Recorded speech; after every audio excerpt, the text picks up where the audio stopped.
What's up, my little kidlets? This is Grandpa Lunchbox on the impossible journey.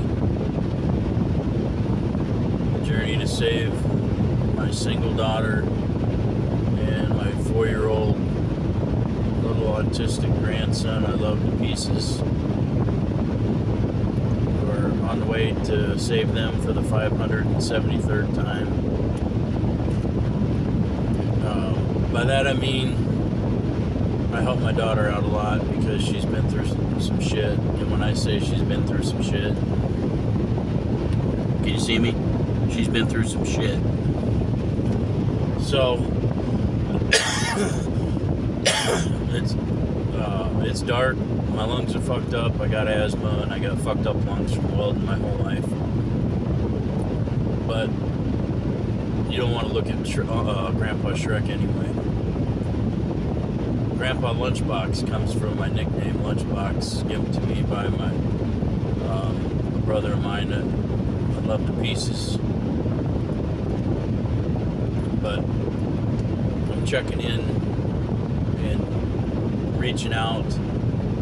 This whole thing is about trying to take control of my life and do some of the things that I put off in my life that I wanted to do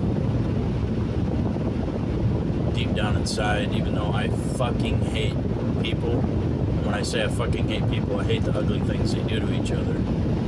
And I've always been the one in parties to sit in the back and chew on beer cans and just watch people. I like to watch people. I'm the guy in the back of the room that nobody notices until the shit goes down.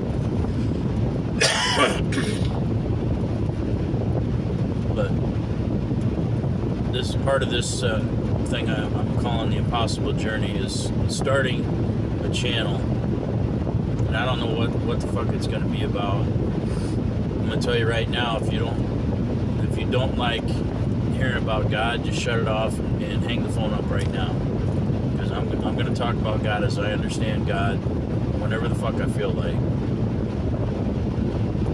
I don't preach at people, but I share what I believe.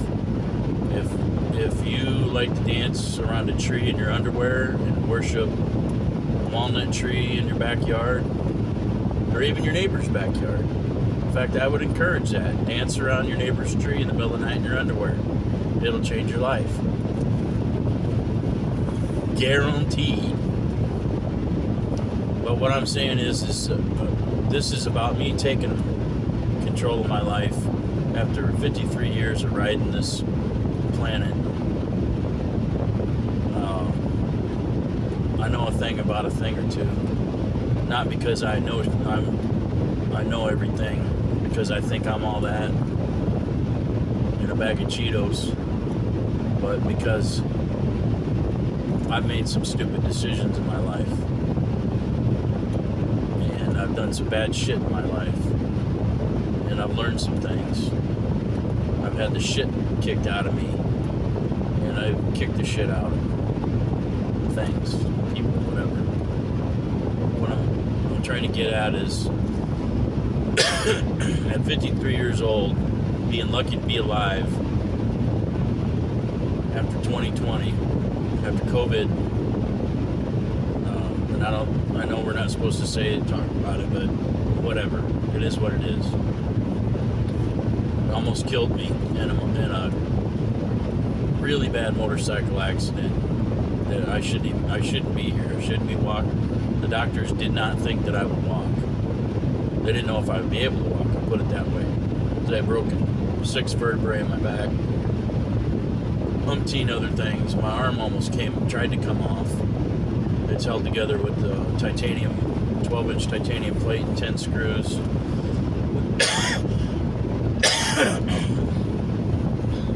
And I'm lucky to be here. So I'm trying to use this channel not for money, not to get famous, because I could give a fuck about being famous. I don't like to be in the front. I don't mind. I've helped out with charities before. And Bikers Against Child Abuse, I was a big part of that, getting developed in the state of Nebraska. But I like to be in the back. I don't want to be out front. So for me, this is right now. This is just me and a camera. It's just me talking about my life, hoping that somehow, some way, I can touch your life and maybe improve it. Maybe I can convince you to do something in your life that you've been holding off from doing. Something that is kind of a risk. It's a chance. You could look, and that's the thing about taking a chance is, sometimes it's painful. Sometimes you're rewarded, but you don't know unless you try to take that chance. You don't know what you can change in your own life by just knocking on that door and turning the handle if nobody answers. And I don't care if you got to kick the door down. Do whatever you got to do something in your life to become a better person, not just for yourself, maybe for your kids, maybe for your spouse, your significant other. Be a better person in general. Try to do something.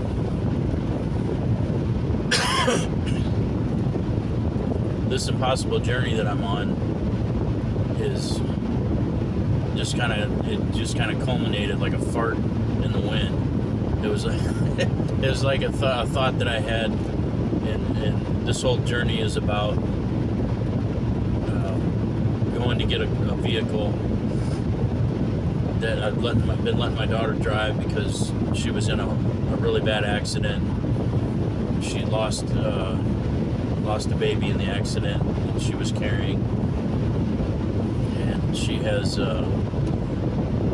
like I said, a little 4-year-old autistic boy, my grandson, to worry about. So if it were just her, dealing with, having a fighting through life, through the inflation and the ridiculously increased, outrageous rent and lease payments that landowners and land management companies are charging, just sticking it straight in our ass and breaking it off financially. If it was just her dealing with this kind of stuff and with life, I would just let the chips fall where they may, even though she's working hard and trying to do good, because that's what happened to me and that's what I went through. I had to be homeless. It's something that I just had to go through to wake me up. But I got this little grandson, which is all that she has left, and it's she was in an abusive relationship. Father of my grandson. She's in a custody suit, a custody case right now. She was lucky enough to find an attorney that was good enough to do it almost pro bono after the retainer, like next to nothing. So I'm helping her out with the retainer and help her out with the vehicle, mostly because when she was in high school, I was in a situation where she couldn't live with me. That's a whole nother story, and it is what it is. And my sister was good enough to take her in because my daughter's mother she might be different now, but back then she did some horrific things to my daughter, her and her boyfriend, and my daughter, she had to leave. She had to get out, and I wasn't able to help her and take care of her. She's kind of been growing up on her own almost since she was basically since her mom and I split up, but about 13 years old. Again, she was living with my sister for a while, but then she decided she wanted to be on her own, and she went out in the big bad world, and it bit her right square in the ass, and ended up having to my contacts from my own charitable work.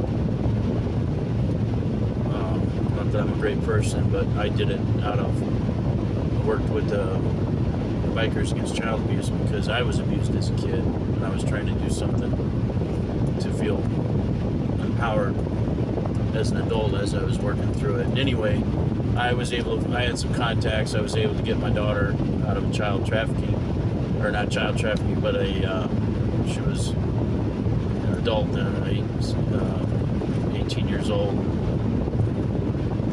I was able to get her out of the situation and get her far away, and I've been helping her ever since because she's fought her way out of it. She's been her own parent essentially, and just done what she had to do to get by, and fought through some nasty shit in life, including being abused by not just her mom and her mom's boyfriend, but my grandson's father when they were together. Too late for long story short. Sad story. I know everybody's got a sad story, but she's a single mom living in probably one of the most expensive cities on the planet, at least by the rent they're charging out there for low to mid income. And this impossible journey is taking what I'm experiencing right now, trying to take some control of the situation that's completely the fuck out of my control, like the transmission going out in this car, and helping her with her child custody case where the father is a child molester, and she's trying to fight to keep my 4-year-old grandson out of the hands of his molester. And I'm all about that. I'm ride or die on that shit. I'm gonna tell you right now, because if I don't stay involved in it and stay public about it, I'm gonna get into a part of myself that I have locked away in the basement for just such a situation. That's all I'm gonna say about that. Anyway, I'm headed out over 600 miles on this possible journey from my home in Omaha, Nebraska, out to Colorado. And I'm going to pick up this vehicle that my daughter's been driving that needs a new transmission, that the shop wanted to charge $6,700 for a used transmission, over $8,000 for a rebuilt one. And I'm going to try to limp it home. So that's the journey. And I'm going to leave her with this vehicle I got.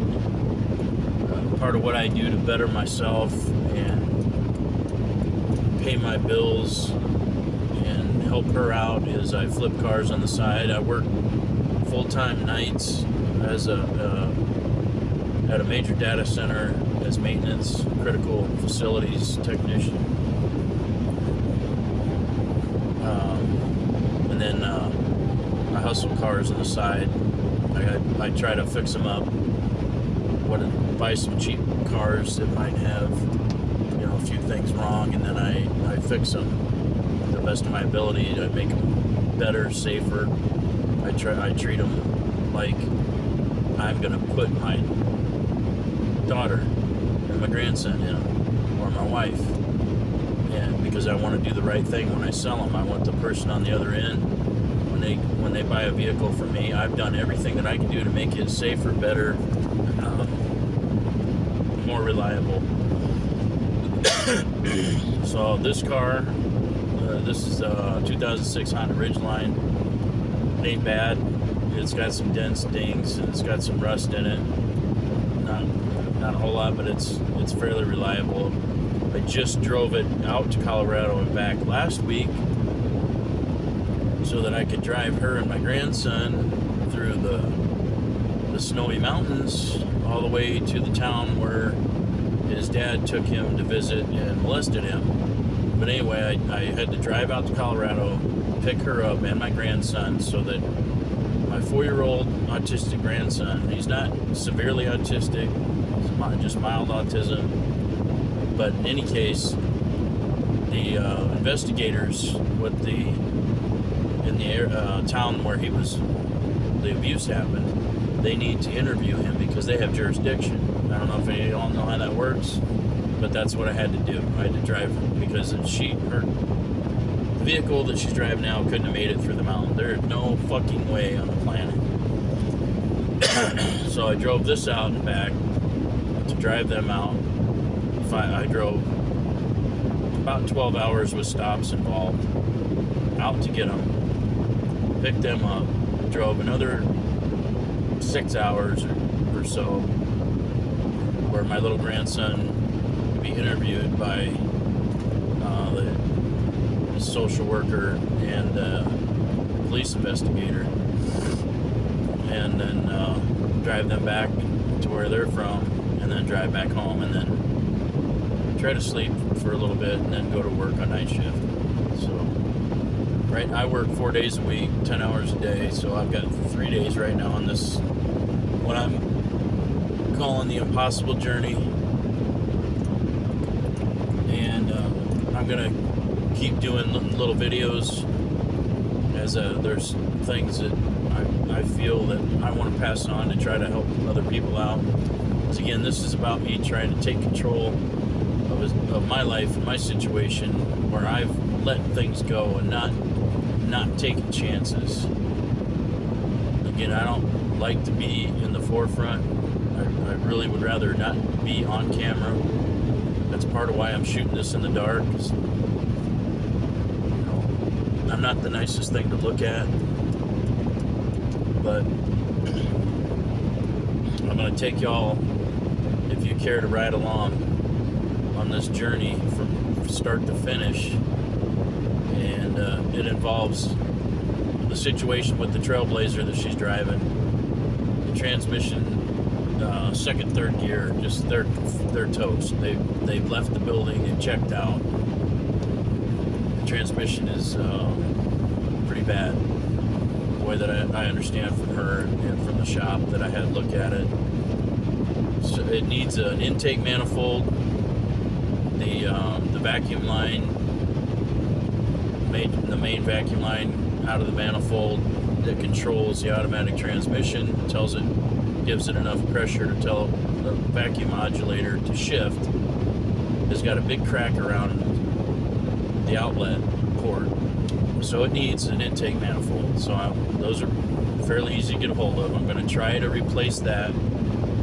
I'm either going to change the transmission fluid in the filter and put some Magic Go-Go tranny magic potion stuff in it, along with some transmission fluid, or I might find a shop that'll do it cheap enough and do that part, because I've never done that. I grew up working on cars because we didn't have money, and my stepdad taught me how to work on stuff because we didn't have a choice. He needed help, I needed to learn how to do it, or he was good enough to teach me, or maybe he just needed the help, whatever. He's a good man, and he taught me a lot, and a lot of times we didn't know what we were doing, figured it out on the way. So I learned that from him. So I'm going to take the chance and roll the dice, and I might be doing that out in the street next to my 78-year-old mother's house, and I'm sure her neighbor's not going to like that, but it is what it is. So that's the journey in a nutshell. That's the ride that's coming up. Right now it's like 12:30 in the morning. I just found out about the transmission being bad about 6 o'clock. I got woken up by a phone call, because again, I work at night. Last night was my Friday night. This is going to confuse the shit out of you, but last night was Tuesday night. This is Wednesday, and I've got the next 3 days off since I work 4 days a week. So I've got to have all this done, drive 1,400 miles change the intake manifold, drop the transmission pan, change the fluid, put some magic, whatever transmission magic potion in, and fill it with transmission fluid, test drive it, and decide if I'm gonna try to limp it back or rent a small moving truck with a trailer, or a pickup if I can find one to rent, and haul it back that way. But either way, this vehicle is going to be left in Colorado with my daughter because she's on CCAP, and my grandson has to be to and from daycare so many days a week, or she loses that assistance, and she needs it because she works, and she works with other autistic children, trained by the state. I don't know. She's not a state employee. It's an agency that I think it's an NGO, non-government organization or something. But anyway, she got to get to work, and she got to get my grandson to and from his therapy, and she has a lot. She's doing a lot of this court stuff with the child custody case, and now the child abuse case on top of it. She's got she got a lot going on. So she has to have a car. And if she was out there running around frying her brain, smoking meth, stripping at night, leaving my grandson home alone, if she was doing all that shit, we wouldn't be having this conversation right now, and I wouldn't be driving a 3-day hair on fire impossible journey. So